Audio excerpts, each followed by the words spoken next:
Salve, salve nação alvinegra, começando mais um vídeo aqui no canal John do Timão. Então se você for novo, já se inscreve aqui embaixo, deixa o seu like para fortalecer, que hoje é terça-feira, dia 7/11, tá? O Corinthians tem compromisso aí no dia 9, na quinta-feira, contra o Atlético Mineiro, tá? A gente segue aí com algumas atualizações da nossa equipe. Tivemos ontem entrevistas dos dois candidatos à presidência do nosso clube, tá? O André Negão compareceu na sede da Gaviões da Fiel e o Augusto Melo compareceu na sede do meu Timão, tá? Então temos algumas atualizações aí dessas entrevistas, temos situações aí que os candidatos colocaram, declaração do Cássio, Campeonato Brasileiro e muito mais, tá? Então peço também que vocês me sigam nas redes sociais, Instagram, TikTok, Kawaii, Twitter, todos os links aqui embaixo na descrição. E vamos pra cima, editor, pode rodar a vinheta. Salve o Corinthians! Bom, e para você que está registrado, trabalhando direitinho ali, tem o saldo do FGTS guardado e precisa desse dinheiro, né? Estamos chegando aí já no fim do ano e tudo mais. Pô, John, preciso do dinheiro, sei que eu tenho um saldo do FGTS lá guardado. Entre em contato com a Mais Ágil, tá? Vou deixar aqui o link na descrição para vocês. Vocês entram em contato, a Mais Ágil resolve isso de forma rápida e simples. Já consulta ali o seu saldo do FGTS, faz a antecipação e resolve o seu problema, tá? John, preciso de dinheiro, sei que eu tenho dinheiro guardado lá, mas é do FGTS. A Mais Ágil é a solução para vocês. Certo, rapaziada? O número está aqui no banner ou o link na descrição. Vamos pra cima, editor, tamo junto. Bom, como eu havia falado, né, sobre o Renato Augusto, a situação aí da lesão dele no ombro, né, a gente não sabia se era uma lesão, se não era. Ele saiu do jogo aí contra o Bragantino com uma tipóia no braço, tá? Ele recebeu uma trombada, né, foi uma dividida ali no jogo, caiu sobre o ombro, junto com o volante Matheus Fernandes, da equipe do Bragantino, certo? O local ficou inflamado, tá? Ficou inflamado, e aí o Renato Augusto já fez os exames e por enquanto está liberado para o jogo de quinta-feira contra o Atlético Mineiro, tá? Ele segue sob observação aí da nossa equipe médica, mas fez o tratamento, foi só um inchaço mesmo no momento, né? Uma inflamação ali na hora da queda, mas está tranquilo, não atrapalha o Renato para o jogo de quinta-feira, é a última atualização que recebemos.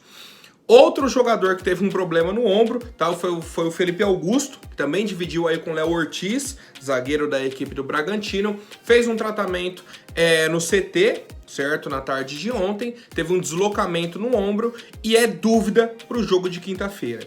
A situação é mais preocupante para o Felipe Augusto do que para o meio-campista Renato Augusto, tá? No mais, Corinthians seguiu aí o planejamento padrão, né, de preparação aí para o jogo contra o Atlético Mineiro, certo? Quem atuou por mais de 45 minutos fez apenas um trabalho regenerativo, né, na parte interna do CT Joaquim Grava. Os demais foram a campo aí com o técnico Mano Menezes, ele comandou um exercício de posse de bola em espaço reduzido e depois mais duas atividades de enfrentamento, tá? Segundo aí a nota oficial do Corinthians, certo? Tivemos aí o retorno do Matheus Donelli e do Guilherme Biro, né, que participaram aí do Pan-Americano junto à nossa seleção brasileira, tá? E já estão liberados para atuarem com a camisa do Corinthians, rapaziada. Essas são as atualizações do dia a dia aí de treinamentos do clube, em preparação mais uma vez para o jogo de quinta-feira, 7 horas da noite, contra o Atlético Mineiro. Tá? Em contrapartida, tivemos alguns jogos aí do Campeonato Brasileiro ontem, né? 2 partidas, né? Para ser mais exato. A primeira delas, o Vasco vencendo a equipe do Botafogo, né? O clássico do Rio de Janeiro. O líder Botafogo perdeu o jogo, né? Para o Vasco da Gama. O Vasco saiu da zona do rebaixamento e empurrou o Cruzeiro para a 17ª colocação. E tivemos também Santos e Cuiabá, que ficou em 0-0, né? Um resultado aí que não alivia a vida do Santos, não alivia a vida do Cuiabá. E temos aí uma nova formação do Z4. Tá, com América Mineiro e Coritiba, os dois clubes aí que devem ser rebaixados do Campeonato Brasileiro. E temos na briga o Goiás com 35 pontos, Cruzeiro 37, Vasco 37, Bahia 37, Santos 38, Corinthians 40, Cuiabá 41, e aí temos o Internacional 42, São Paulo e Fortaleza com 42, mas o São Paulo e Fortaleza o São Paulo com um jogo a menos, o Fortaleza com 2 jogos a menos, tá? Então ali, até o Internacional, do Internacional até o Goiás, vamos colocar, o Goiás tá na briga, tá? Porque uma vitória ali do Goiás já joga outro clube para a zona do rebaixamento, tá? E o Cruzeiro tem um jogo a menos, um jogo atrasado ainda, beleza. Mas, pô, o Cruzeiro agora tá na zona do rebaixamento. Já tivemos o Vasco, o Bahia, o Santos. E o Corinthians hoje está a 3 pontos da zona do rebaixamento, certo? Então, mais uma vez, a gente volta a falar. Pô, a rodada foi boa, foi ruim pro Corinthians? O Corinthians perdeu, a rodada vai ser ruim. Rodada passada a gente venceu, pô, foi uma excelente rodada pro Corinthians. Certo? A gente venceu o Atlético Paranaense, rodada excelente. Ah, perdemos agora pro Bragantino? Rodada ruim, tá? Próximo jogo é contra o Atlético Mineiro. É um jogo importante. A nossa sequência aí, temos o Atlético Mineiro, depois a gente pega o Grêmio fora, tá? E o Bahia em casa. Se o Corinthians não pontuar, fica complicado. Fica cada vez mais próximo da zona do rebaixamento. E a linha tá muito tênue. É muito simples ali entre você classificar para a Sul-Americana e você ser rebaixado, tá? Continuo achando que o Corinthians não vai ser rebaixado, o Corinthians vai se classificar para a Sul-Americana. É o que eu acho que vai acontecer dentro do campeonato. O que não pode acontecer é a declaração do Cássio, que eu acabei deixando passar aqui, sobre a situação do Corinthians no Campeonato Brasileiro. Ele falou, ó, a gente tem que ser honesto com o torcedor. A vaga na Libertadores, a luta pela vaga na Libertadores, ficou distante. Pô, Cássio, aí você não tá sendo sincero não, cara. De verdade. Já tivemos até alguns torcedores que perguntaram aí pro John, em todas as vezes eu respondi, cara, não existe o Corinthians brigando por uma vaga na Libertadores. Não existiu e não existe. E aí, pro nosso capitão vir a público e falar que não dá pra enganar o torcedor, a gente precisa ser honesto e tudo mais, que o Corinthians não vai brigar por uma vaga na Libertadores, mas o Cássio só ter essa conclusão na 32ª rodada do campeonato, faltando apenas 6 jogos, pô, me dá a entender que em algum momento, o time do Corinthians estava almejando uma vaga na Libertadores. Pô, isso é surreal. Surreal pelo futebol apresentado e surreal pela falta de vontade em campo. Pô, se esse era o empenho deles em classificar para a Libertadores, imagina se não tivesse nenhuma vontade dentro do campeonato. Só imagina, tá? Eu trago outro exemplo aqui, a declaração do Fábio Santos, depois da eliminação pro Fortaleza. Ah, agora a gente tem que buscar motivação para terminar o campeonato. E pelo jeito a motivação foi sonhar com uma vaga na Libertadores. Pelo amor de Deus, cara. A motivação tem que ser, vocês jogam no Sport Clube Corinthians Paulista. Acabou. Não precisa de mais motivação que isso. Um clube com milhões de torcedores. Um clube enorme, certo? Cara, se fosse... Pede pra qualquer torcedor chegar dentro do vestiário e explicar pra cada jogador. Falar, vocês estão precisando de motivação? Vamos lá.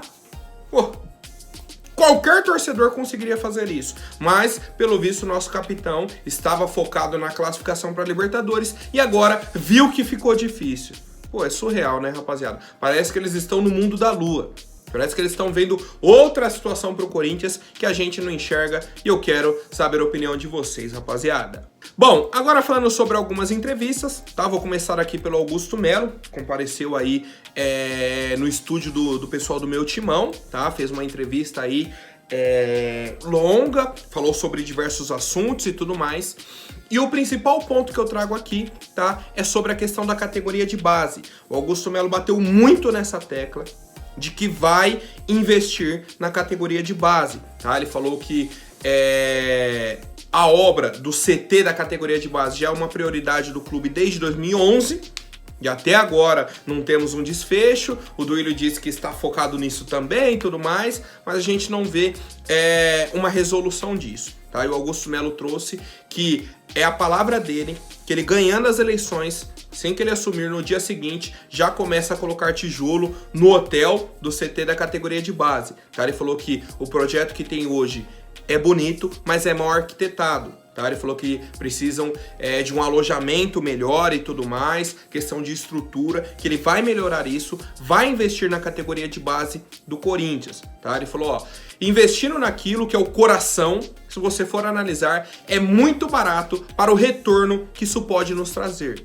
Tá? E com certeza, se você tem um CT de categoria de base estruturado, se você consegue fazer mais testes, dar estrutura para jogadores de diversos lugares aqui desse Brasil, pode viajar para cá, você vai fazer o teste. Você for aprovado, você tem um lugar para morar, você tem estrutura, você tem tudo.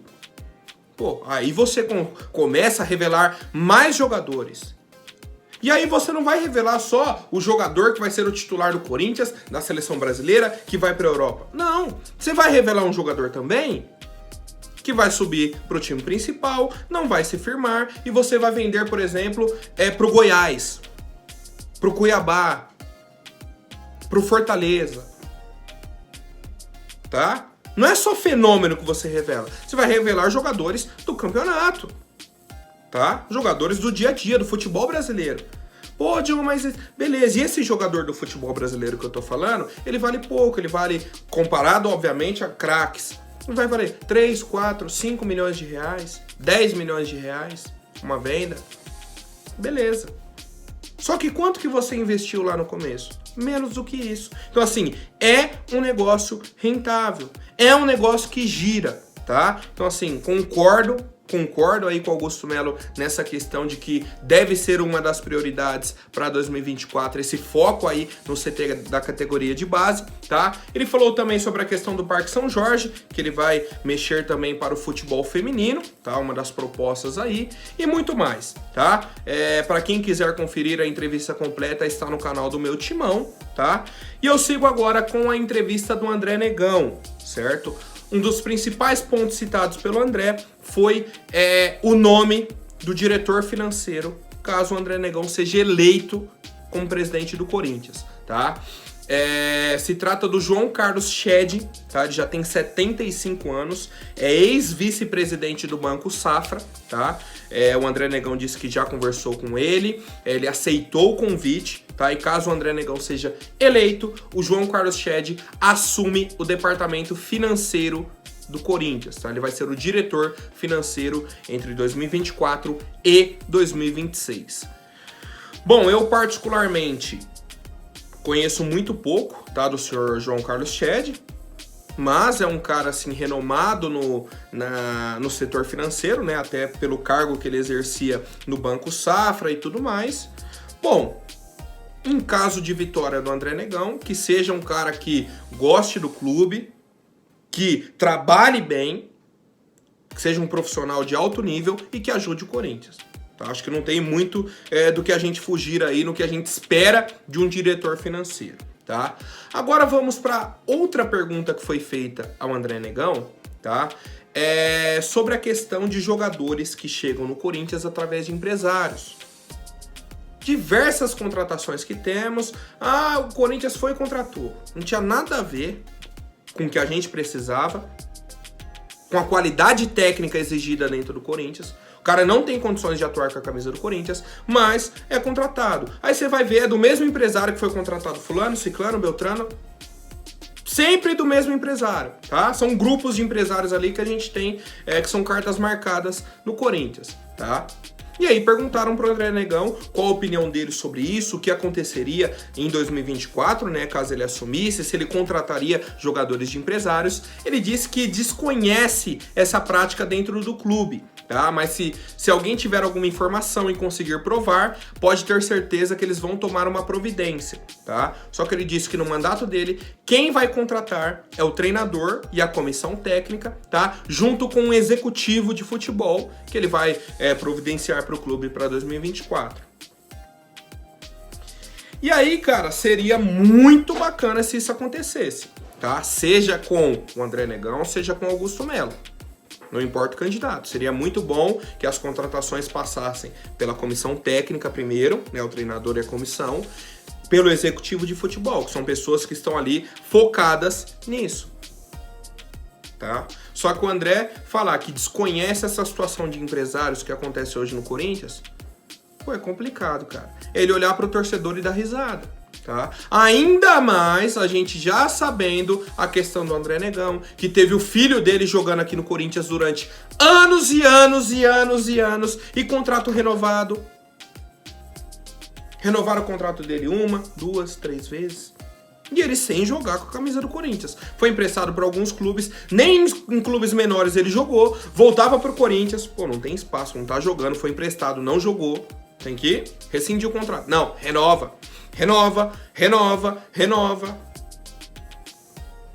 Pô, e aí um candidato à presidência falar que desconhece a situação de jogadores indicados por empresários para jogarem no Corinthians é brincadeira, tá? Outro ponto da entrevista aí do André Negão pro pessoal da Gaviões da Fiel, tá? Tivemos o comentário de um torcedor, eu acho que é um metaleiro, tá? Ele falou, pô, André, a situação é a seguinte, a gente tá comentando aqui sobre a renovação e transparência, e você é um candidato da renovação e transparência. Você concorda com tudo que a renovação e transparência tem feito, que fez ultimamente, com esse último mandato também? Discorda? Porque assim, se você concorda, você tá indo contra tudo aquilo que é bom pro clube, tá? Se você é a favor da renovação e transparência, você é contra o Corinthians. E aí, se você fala, não, eu sou contra a dívida, sou contra os problemas que estão acontecendo, você poderia vir como um candidato de oposição e não um candidato da renovação e transparência. Certo?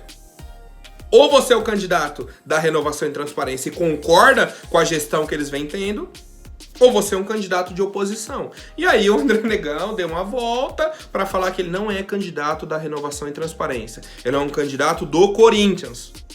Tá? Foi a resposta do André Negão. E por fim, tivemos uma pergunta sobre qual o saldo que ele fazia, né, dessa última gestão da renovação e transparência.